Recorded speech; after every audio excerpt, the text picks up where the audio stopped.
अल्लाह के नाम से शुरू करते हैं जो निहायत मेहरबान और रहम वाला है।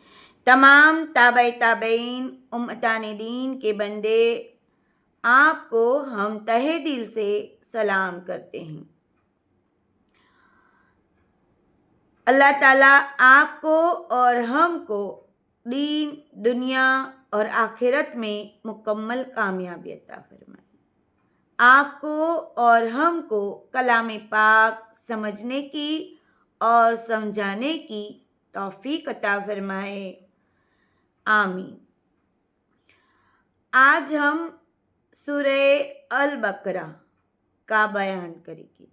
आप दिल को इत्मीनान से और पूरे लगन से सुनेंगे, हमें यकीन है। सूरह अल बकरा नबी पाक सल्लल्लाहु अलैहि वसल्लम पर नाजिल हुई।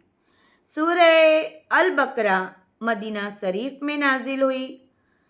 सूरह अल बकरा का कुछ हिस्सा मक्का में भी नाजिल हुआ। सूरह अल बकरा 622 ईस्वी से 624 के बीच नाजिल हुई।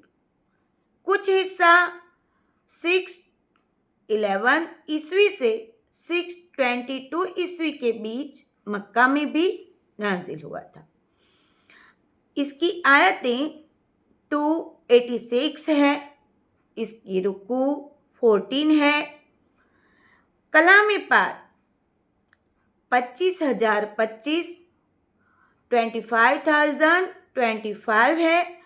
कलाम पाक की आयत की दो किस्में हैं, नुज़ूलियात के एतबार से नाजिल होने वाली आयतें और जमी के एतबार से यानी क्रमबद्धता से जोड़ने वाली आयतों में से। माना यह जाता है कि जब जब जिब्राइल अलैहिस्सलाम आयत लेकर आते उस वक्त उन्हें क्रम बताकर जाते थे, लेकिन नबी पाक सल्लल्लाहु अलैहि वसल्लम को ज़रूरत के वक्त मौके पर जिब्राइल अलैहिस्सलाम आयतें लेकर आते थे, इसलिए इसे नाजिल होने वाली आयतें और सूरह कहते हैं। अल्लाह ने इसे लोहे महफूज पर पहले से ही क्रम से लिखकर रखा हुआ था।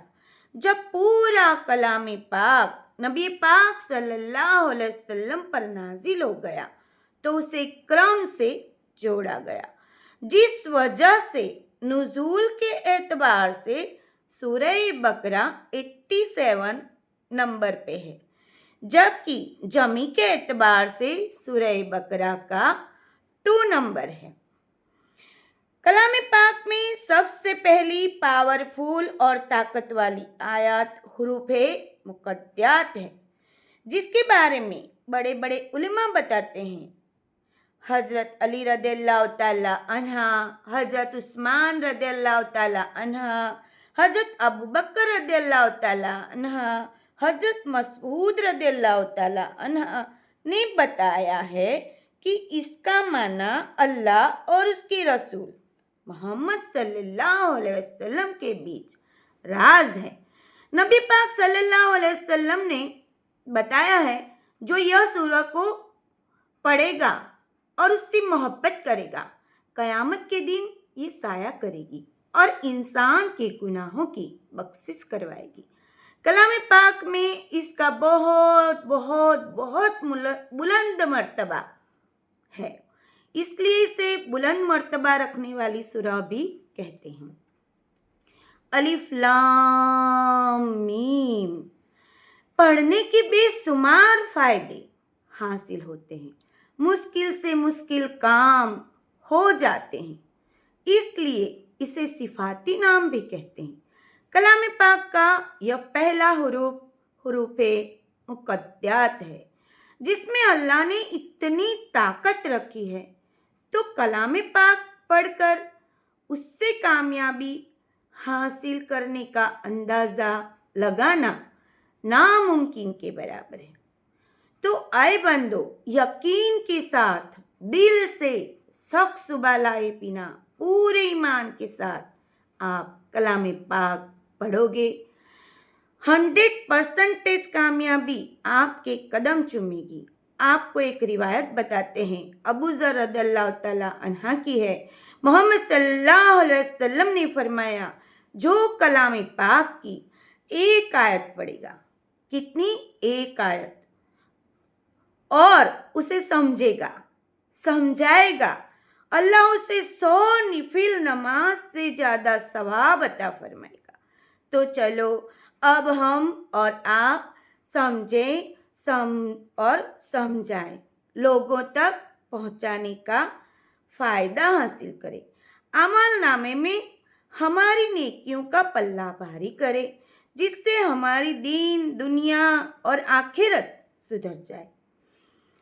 दूसरी आयत है ज़ालिकल, इसमें कोई शक नहीं, किताब, ये किताब है, ला रैब फी, अपने रब की तरफ से, हुदन, हिदायत पर है, लिल मुत्तकीन, मुत्तकियों के लिए।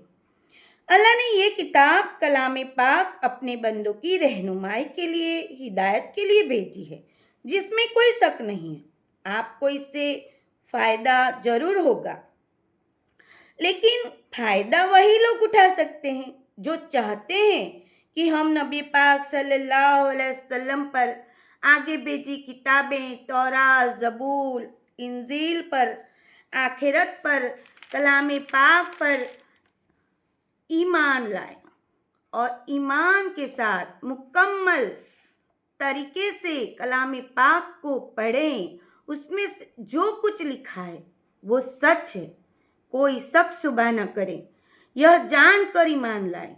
कलाम पाक हर इंसान को हिदायत देता है, ये सबके लिए है, लेकिन हिदायत वही लोग हासिल करते हैं जो अल्लाह के बताए रास्ते पर हैं, मुत्तकी है, परहेजगार है, जो चाहते हैं कि मैं कामयाबी हासिल करूं, उसे ही अल्लाह हिदायत देता है। जो चाहता है कि मैं खेत में बीज डालूं और फसल उगाऊं, उसे ही फसल मिलेगी ना। अगर वो नहीं चाहता तो क्या सबको फसल मिलेगी? नहीं मिलेगी। जिस इंसान को गलत काम छोड़ने हैं, अल्लाह से डरना है, बुराई से दूर रहना है, नेक रास्तों पर चलना है, सुन्नतों पर अमल करना है, नमाज पढ़नी है, वही लोगों के लिए कलाम पाक है। इसीलिए फ़ायदा वही लोग उठाते हैं जो मुत्तकी है। हिदायत देंगे उसे ही अल्लाह ताला जो चाहेगा कि मुझे हिदायत मिले, दीन, दुनिया और आखिरत में उसे ही कामयाबी अता होगी। जो ये चाहेगा कि मुझे ईमान के साथ कलाम पाक पर हिदायत लानी है। अल्लाह ने हर एक इंसान को अपने तरीके से जीने का इख्तियार दिया है, लेकिन फैसला, न्याय अल्लाह ने अपने कब्जे में रखा है, इख्तियार में रखा है। इंसान की कथनी और करनी के नफ़ा और नुकसान का हिसाब अल्लाह ही करेंगे। जन्नत और जहन्नम का फैसला भी अल्लाह ही करेंगे। तो आए लोगों, अल्लाह के बताए रास्ते पर चलकर उसे हमेशा राजी करना और उसकी रज़ा में ही राजी रहना, उसमें आपकी भलाई छिपी हुई है।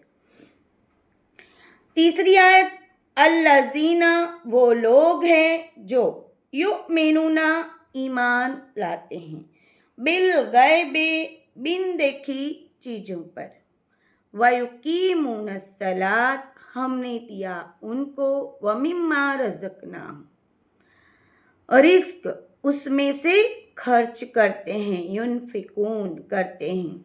तो ऐ अल्लाह के प्यारे बंदो, आप दिल थाम कर आगे हम समझाएंगे तो आप आगे भी ऐसे ही समझोगे। अस्सलामु अलैकुम व रहमतुल्लाहि व बरकातहू।